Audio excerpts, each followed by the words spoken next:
بسم الله الرحمن الرحيم. الحمد لله الذي أنزل على عبده الكتاب ولم يجعل له عوجا قيما لينذر بأسا شديدا من لدنه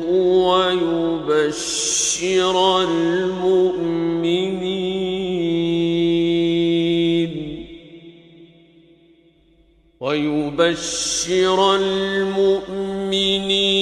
الذين يعملون الصالحات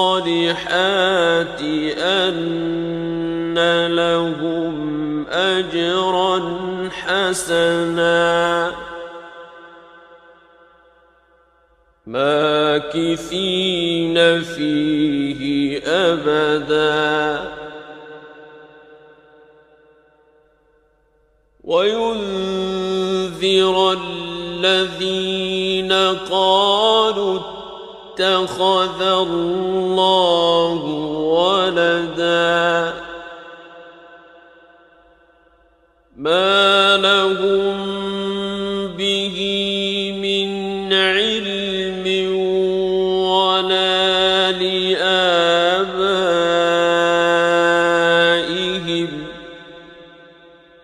كبرت كلمة تخرج من أفواههم إن يقولون إلا كذبا فلعلك باخع نفسك على آثارهم إن لم يؤمنوا بهذا الحديث أسفا إنا جعلنا ما على الأرض زينة لها لنبلوهم أيهم أحسن عملا وإنا لجاعلون ما عليها صعيدا جرزا أم حسبت أن أصحاب الكهف والرقيم كانوا من آياتنا عجبا إذ أوى الفتية إلى الكهف فقالوا ربنا آتنا من لدنك رحمة وهيئ لنا من أمرنا رشدا فضربنا على آذانهم في الكهف سنين عددا ثم بعثناهم لنعلم أي الحزبين أحصى لما لبثوا أمدا نحن نقص عليك نبأهم بالحق إنهم فتية آمنوا بربهم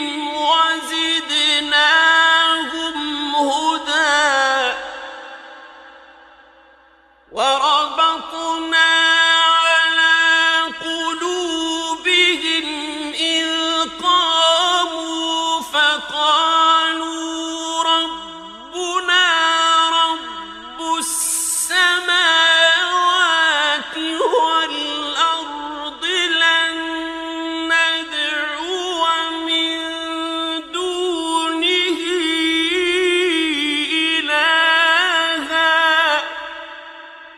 لن ندعو من دونه إلها لقد قلنا إذا شططا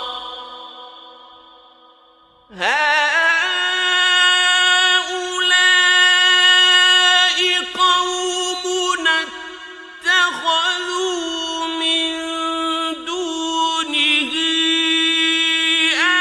آلهة لولا يأتون عليهم بسلطان بين فمن أظلم ممن افترى على الله كذبا وإذ اعتزلتموهم وما يعبدون إلا الله فأووا إلى الكهف ينشر لكم ربكم من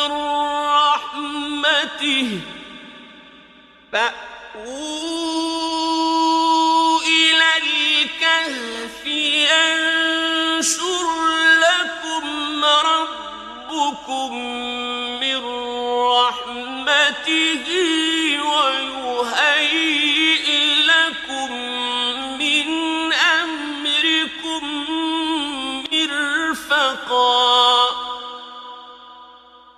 وترى الشمس إذا طلعت تزاور عن كهفهم ذات اليمين وإذا غربت تقرضهم ذات الشمال وهم في فجوة منه ذلك من آيات الله من يهد الله فهو المهتد ومن يضلل فلن تجد له وليا مرشدا وتحسبهم أيقاظا وهم رقود ونقلبهم ذات اليمين وذات الشمال وكلبهم باسط ذراعيه بالوصيد لو اطلعت عليهم لوليت منهم فرارا ولملئت منهم رعبا وكذلك بعثناهم ليتساءلوا بينهم قال قائل منهم كم لبثتم قالوا لبثنا يوما أو بعض يوم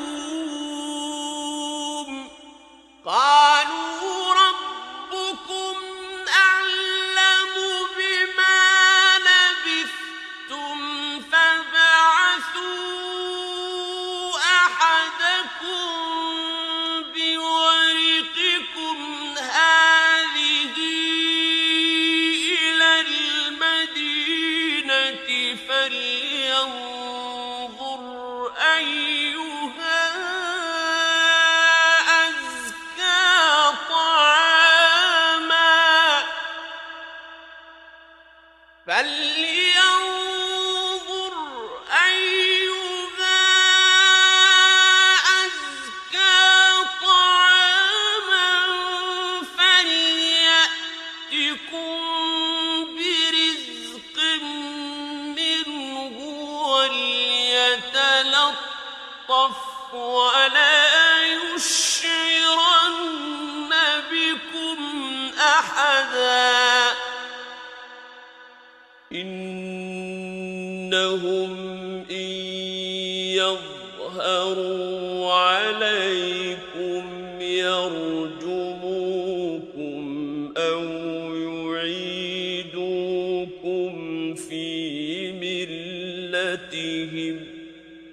يرجموكم أو يعيدوكم في ملتهم ولن تفلحوا إذا أبدا وكذلك أعثرنا عليهم ليعلموا أن وعد الله حق وأن الساعة لا ريب فيها إذ يتنازعون بينهم أمرهم فقالوا ابنوا عليهم بنيانا ربهم أعلم بهم قال الذين غلبوا على أمرهم لنتخذن عليهم مسجدا سيقولون ثلاثة رابعهم كلبهم ويقولون خمسة سادسهم كلبهم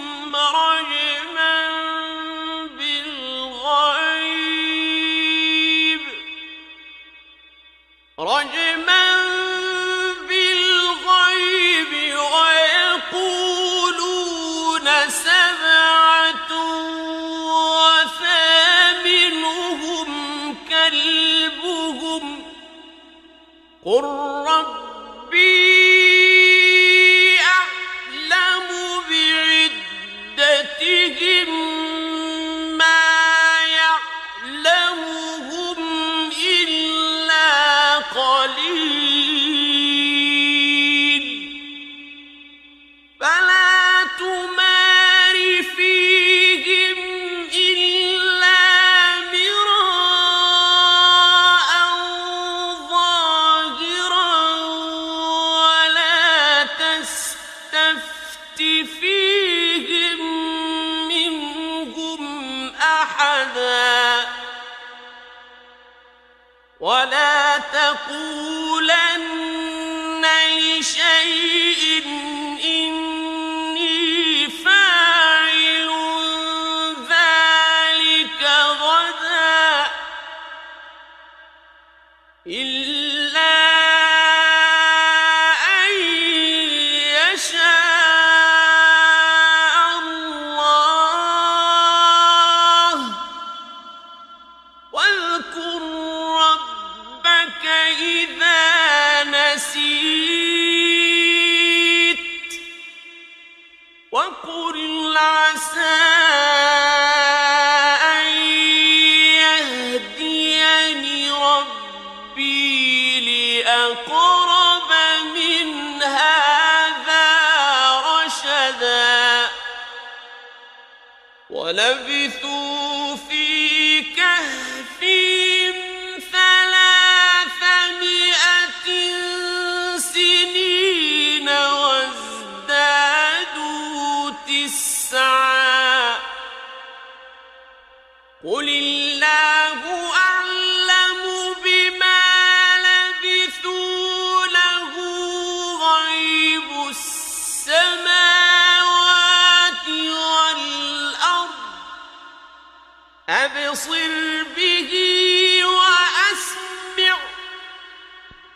ما لهم من دونه من ولي ولا يشرك في حكمه أحدا واتل ما أوحي إليك من كتاب ربك لا مبدل لكلماته ولن تجد من دونه ملتحدا واصبر نفسك مع الذين يدعون ربهم بالغداة والعشي يريدون وجهه ولا تعد عيناك عنهم تريد زينة الحياة الدنيا ولا تطع من أغفلنا قلبه عن ذكرنا واتبع هواه وكان أمره فرطا وقل الحق من ربكم فمن شاء فليؤمن ومن شاء فليكفر إنا أعتدنا للظالمين نارا أحاط بهم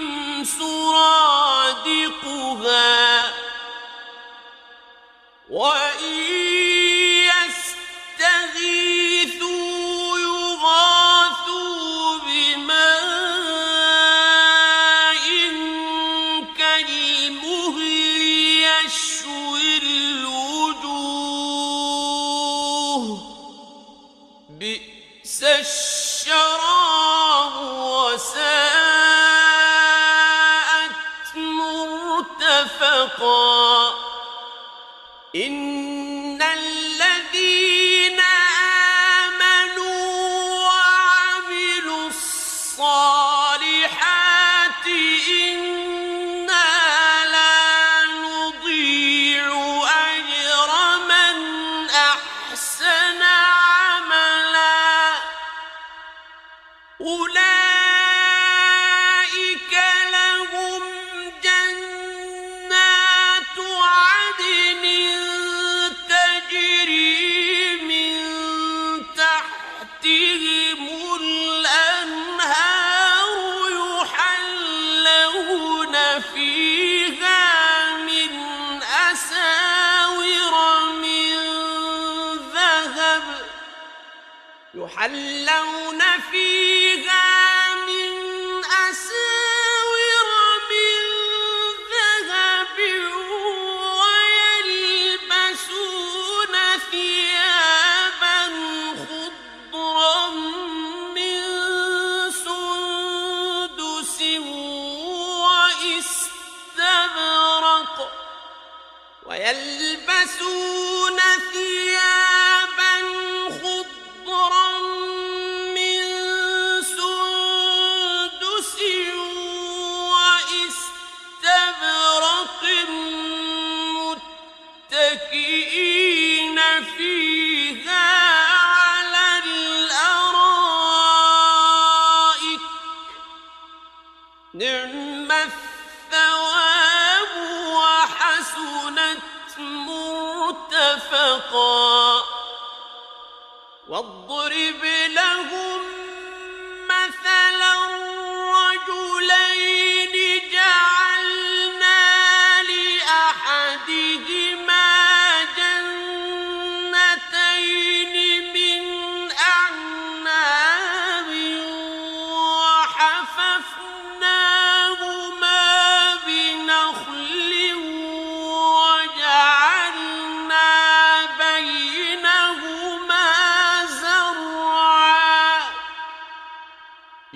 كلتا الجنتين آتت أكلها ولم تظلم منه شيئا وفجرنا خلالهما نهرا وكان له ثمر فقال لصاحبه وهو يحاوره أنا أكثر منك مالا وأعز نفرا ودخل جنته وهو ظالم لنفسه قال ما أظن أن تبيد هذه أبدا وما أظن الساعة قائمة ولئن رددت إلى ربي لأجدن خيرا منها منقلبا قال له صاحبه وهو يحاوره أكفرت بالذي خلقك من تراب ثم من نطفة ثم سواك رجلا لكن هو الله ربي ولا أشرك بربي أحدا ولولا إذ دخلت جنتك قلت ما شاء الله لا قوة إلا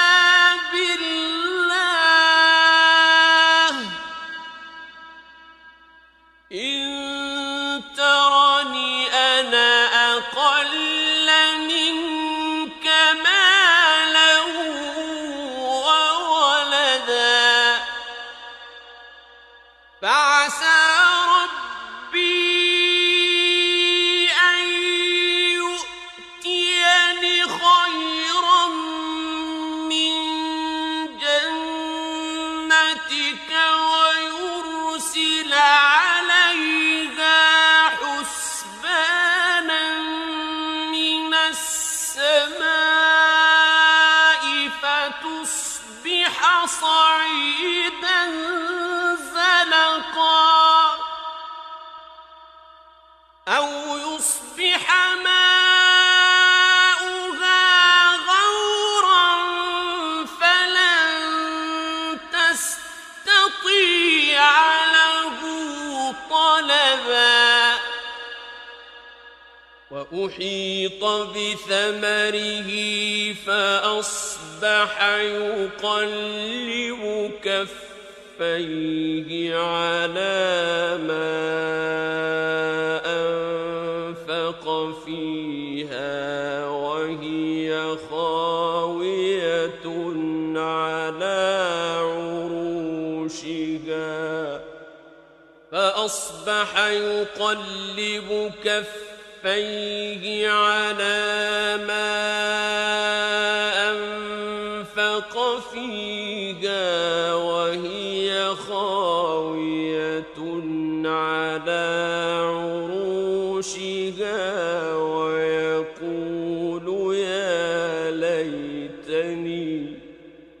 ويقول يا ليتني لم أشرك بربي بربي أحدا ولم تكن له فئة ينصرونه من دون الله وما كان منتصرا هنالك الولاية لله الحق هو خير ثوابا وخير عقبا واضرب لهم مثل الحياة الدنيا كماء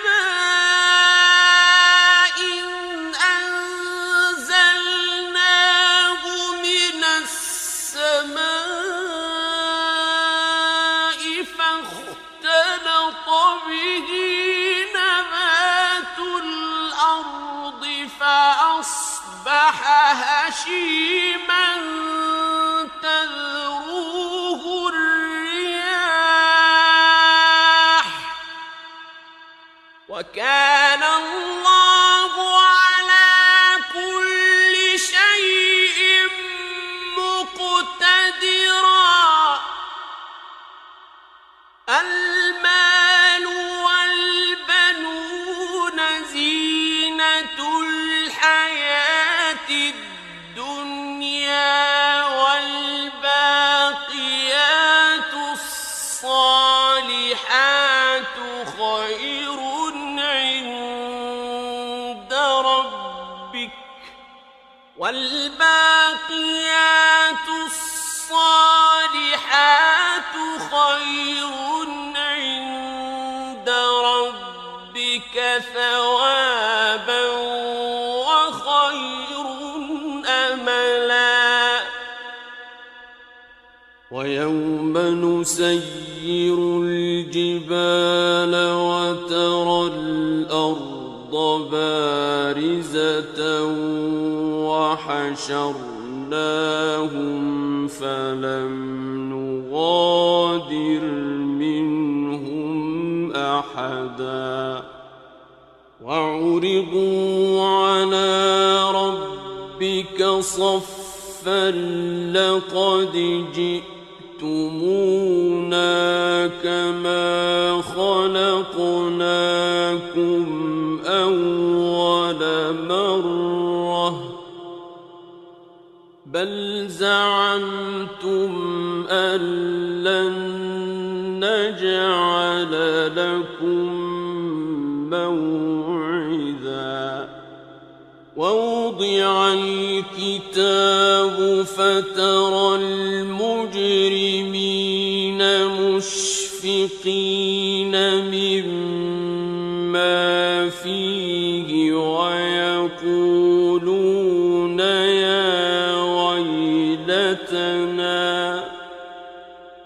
ويقولون يا ويلتنا ما لهذا الكتاب لا يغادر صغيرة ولا كبيرة إلا أحصاها ووجدوا ما عملوا حاضرا ولا يظلم ربك أحدا وإذ قلنا للملائكة اسجدوا لآدم فسجدوا إلا إبليس كان من الجن ففسق عن أمر ربه أفتتخذونه وذريته أولياء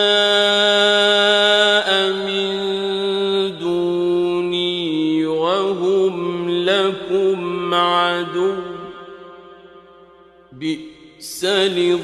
للظالمين بدلا ما أشهدتهم خلق السماوات والأرض ولا خلق أنفسهم وما كنت متخذ المضلين عضدا ويوم يقول نادوا شركائي الذين زعمتم فدعوهم فلم يستجيبوا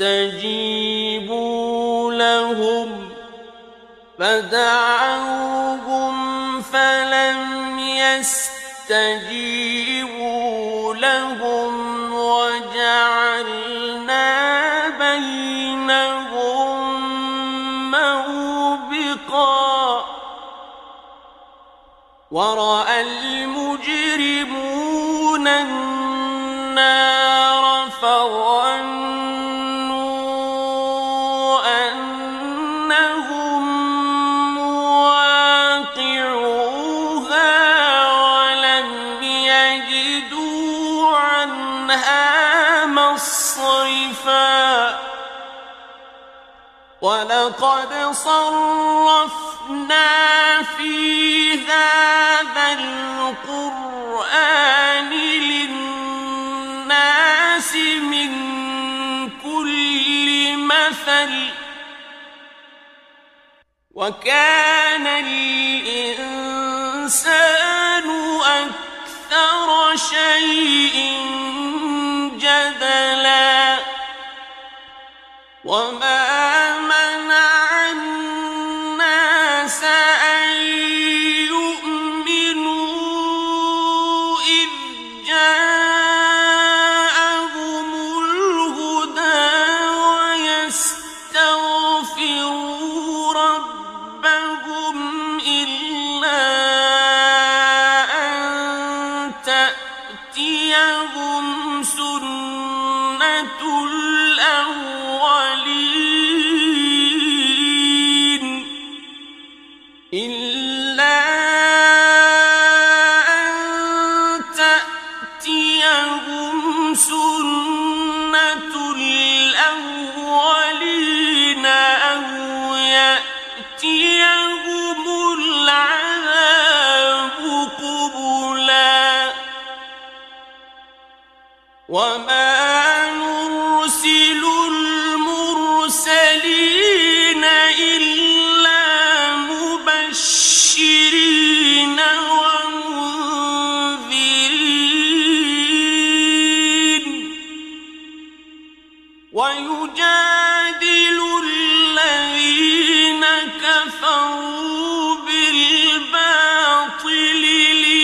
ليدحضوا به الحق واتخذوا آياتي وما أنذروا هزوا ومن أظلم ممن ذكر بآيات ربه فأعرض عنها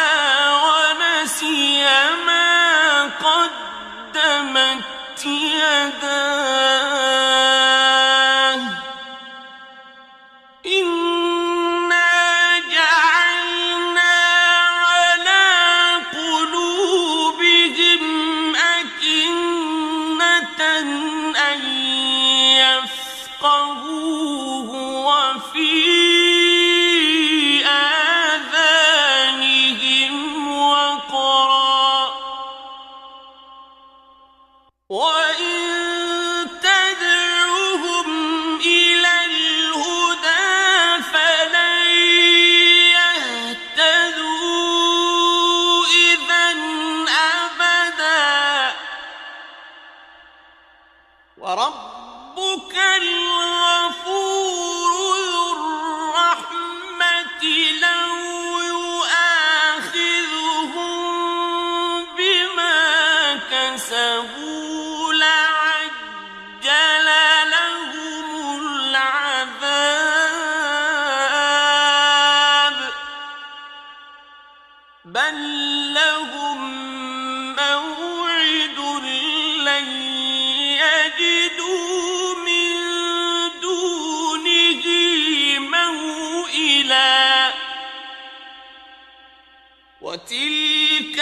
القرى أهلكناهم لما ظلموا وجعلنا لمهلكهم موعدا وإذ قال موسى لفتاه لا أبرح حتى أبلغ مجمع البحرين أو أمضي حقبا فلما بلغا مجمع بينهما نسيا حوتهما فاتخذ سبيله في البحر سربا فلما جاوزا قال لفتاه آتنا غداءنا لقد لقينا من سفرنا هذا نصبا قال أرأيت إذ أوينا إلى الصخرة فإني نسيت الحوت وما أنسانيه إلا الشيطان أن أذكره واتخذ سبيله في البحر عجبا قال ذلك ما كنا نبغ فارتدا على آثارهما قصصا فوجدا عبدا من عبادنا آتيناه رحمة من عندنا وعلمناه من لدنا علما قال له موسى هل أتبعك على أن تعلمني مما علمت رشدا قال إنك لن تستطيع معي صبرا وكيف تصبر على ما لم تحط به خبرا قال ستجدني إن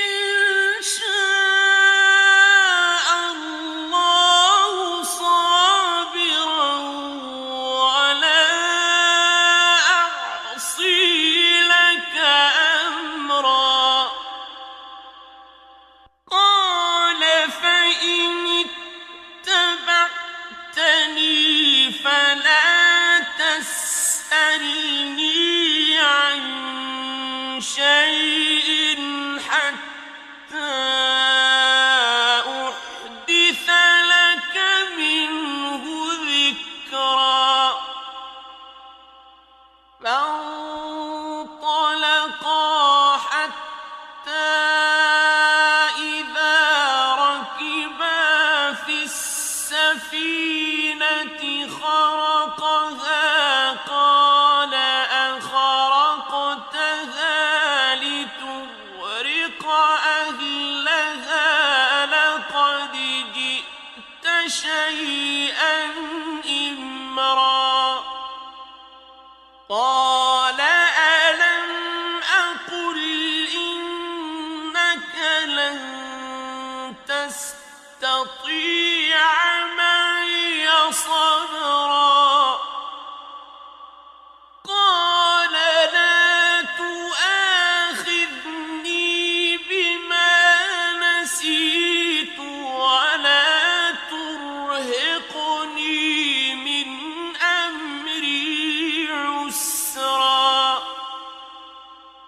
فانطلقا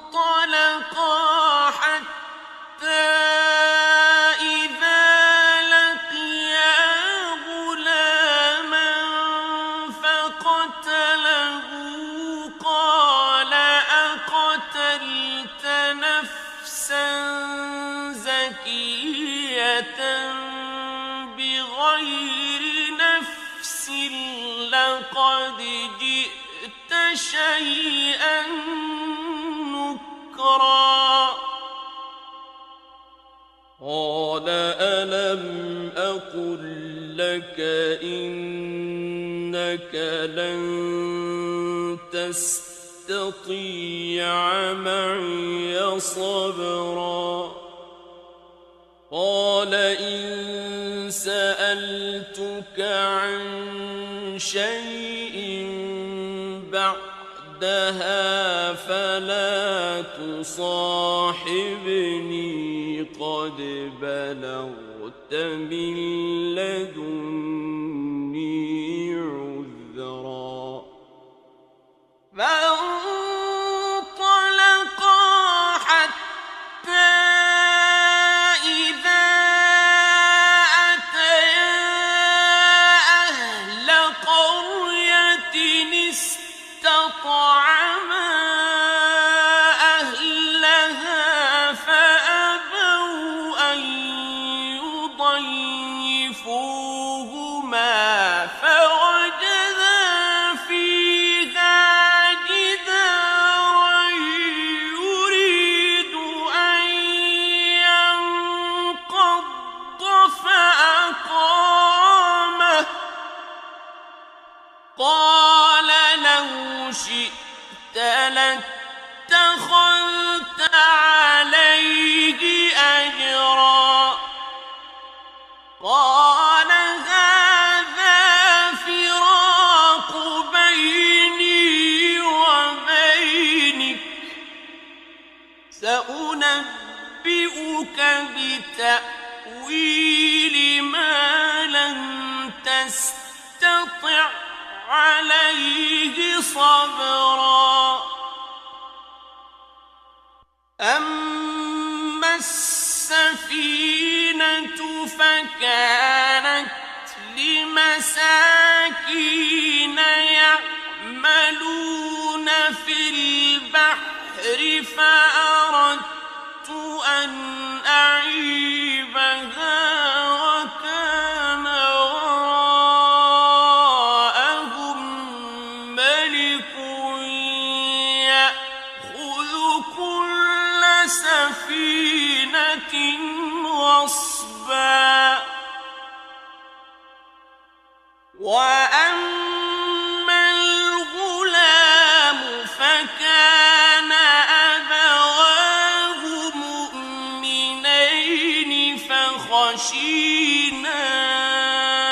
أن يرهقهما طغيانا وكفرا فأردنا أن يبدلهما ربهما خيرا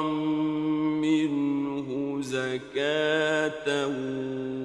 وأقرب رحما وأما الجدار فكان لغلامين يتيمين في المدينة وكان تحته كنز لهما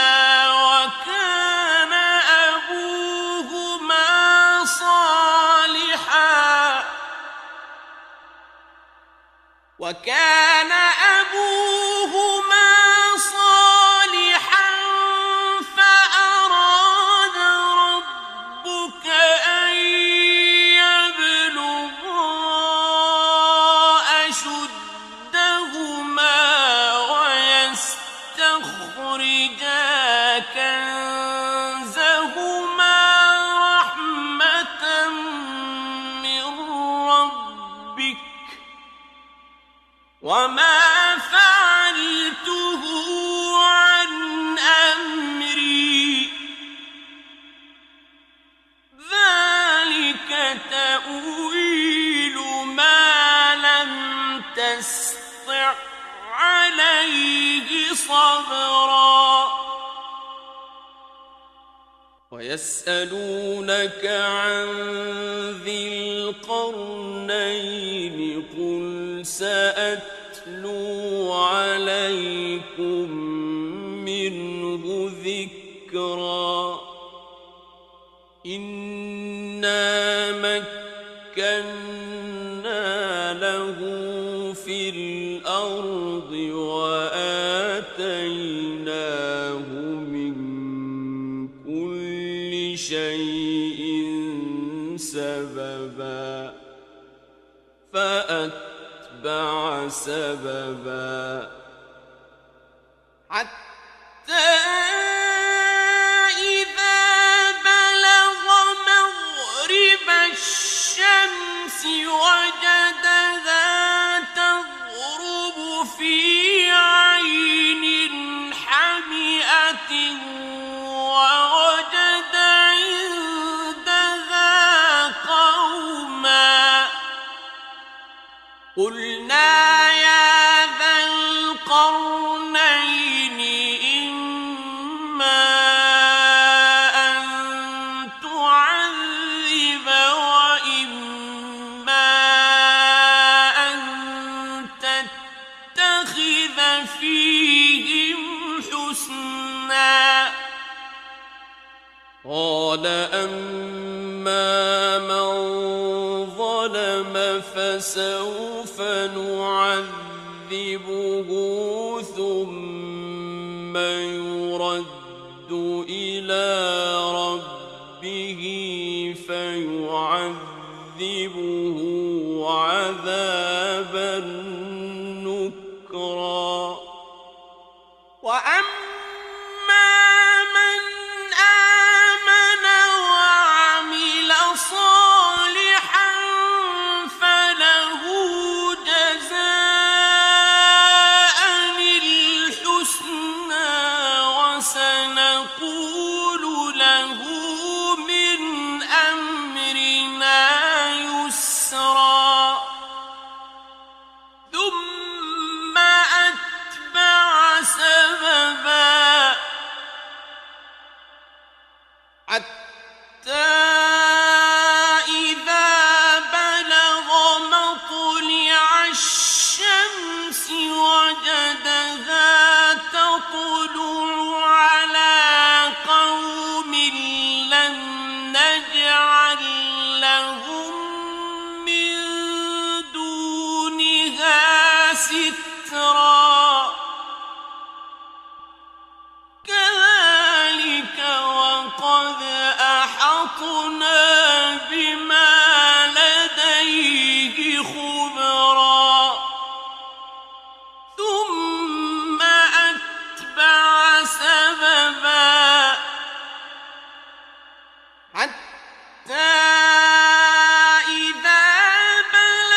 حقا وتركنا بعضهم يومئذ يموج في بعض ونفخ في الصور فجمعناهم جمعا وعرضنا جهنم يومئذ للكافرين عرضا الذين كانت أعينهم في غطاء عن ذكري وكانوا لا يستطيعون سمعا أفحسب الذين كفروا أن يتخذوا عبادي من دوني أولياء إنا أعتدنا جهنم للكافرين نزلا قل هل ننبئكم بالأخسرين أعمالا الذين ضل سعيهم في الحياة الدنيا وهم يحسبون أنهم يحسنون صنعا أولئك الذين كفروا بآيات ربهم ولقائه فحبطت أعمالهم فلا نقيم لهم يوم القيامة وزنا ذلك جزاؤهم جهنم بما كفروا واتخذوا آياتي ورسلي هزوا إن الذين آمنوا وعملوا الصالحات كانت لهم جنات الفردوس نزلا خالدين فيها لا يبغون عنها حولا قل لو كان البحر مدادا لكلمات ربي لنفد البحر قبل أن تنفد كلمات ربي لنفد البحر قبل أن تنفد كلمات ربي ولو جئنا بمثله مددا قل إنما أنا بشر مثلكم يوحى إلي أنما إلهكم إله واحد فمن كان يرجو لقاء ربه فليعمل